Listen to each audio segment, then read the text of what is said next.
গত কয়েকদিনের ইরান এবং ইসরায়েলের যুদ্ধের প্রভাব মধ্যপ্রাচ্যের দেশগুলোর মধ্যে ব্যাপকভাবে ছড়িয়ে পড়েছে।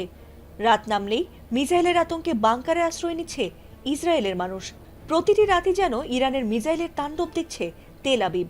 ইরানের সর্বোচ্চ নেতা আয়াতুল্লাহ আলী খামেনির মৃত্যুর খবর ছড়িয়ে পড়ার পরপরই কোনোভাবেই থামানো যাচ্ছে না ইরানের সাহসী যোদ্ধাদের। পারমাণবিক শক্তিধর যুক্তরাষ্ট্র ও ইসরায়েলের বিরুদ্ধে চোখে চোখ রেখে একাই লড়ে যাচ্ছে পারস্যের এই সৈনিকরা। ট্রাম্প নেতানিয়াহুকে শিক্ষা দিতে আবারও অপারেশন ট্রু প্রমিস অভিযানে নেমেছে ইরান। আর সেই অপারেশন 4-এর অংশ হিসেবেই তারা আমেরিকা ইসরায়েলে ব্যাপক মিসাইল হামলা চালিয়েছে।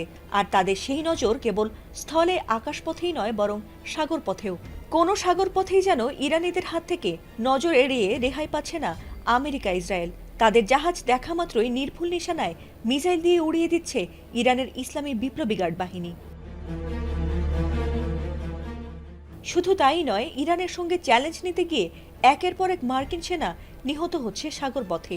আর সেই ধারাবাহিকতায় এবার ভারত মহাসাগরে আমেরিকার যুদ্ধজাহাজ নজরে আসা মাত্রই সফলভাবে মিসাইল হামলা চালিয়েছে ইরান। আর সেই হামলায় আগুন ধরে যায় দুটি জাহাজেই। এমনকি যুদ্ধের প্রথম 2 দিনেই 650 জন মার্কিন সেনা নিহত বা আহত হয়েছেন বলে দাবি করেছে ইরানের বিপ্লবী গার্ড বাহিনী।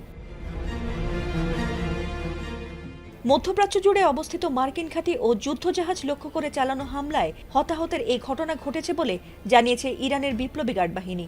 আমেরিকা এই হতাহতের খবর অস্বীকার করলেও ইরানের গোয়েন্দা এবং যুদ্ধক্ষেত্রের তথ্য হতাহতের এই সংখ্যার সত্যতা নিশ্চিত করেছে।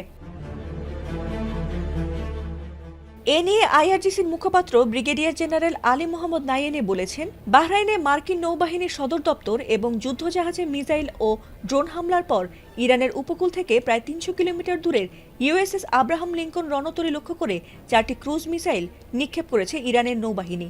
আর তাতে মার্কিন বিমানবাহী রণতরীটি ভারত মহাসাগরের দক্ষিণ পূর্ব দিকে পালিয়ে গেছে বলে জানিয়েছে আইআরজিসি। এছাড়াও বাহরাইনে একটি গুরুত্বপূর্ণ মার্কিন সামরিক স্থাপনা লক্ষ্য করে চালানো এক হামলায় 160 জন মার্কিন সদস্য হতাহত হয়েছেন। এছাড়া ইরানের নৌবাহিনীর ছোড়া ক্ষেপণাস্ত্রের আঘাতে মার্কিন নৌবাহিনীর এমএসটি কমব্যাট সাপোর্ট জাহাজও মারাত্মকভাবে ক্ষতিগ্রস্ত হয়েছে বলে জানিয়েছে বিপ্লবী গার্ড বাহিনী। এছাড়া ট্রাম্পের যুদ্ধবিরতির প্রস্তাব নাকচ করে দিয়ে ইসরায়েল ও যুক্তরাষ্ট্রকে চরম মূল্য দিতে হবে বলে হুঁশিয়ারি দিয়েছে ইরান। ফাতিমা সুলতানা, এটিএন বাংলা।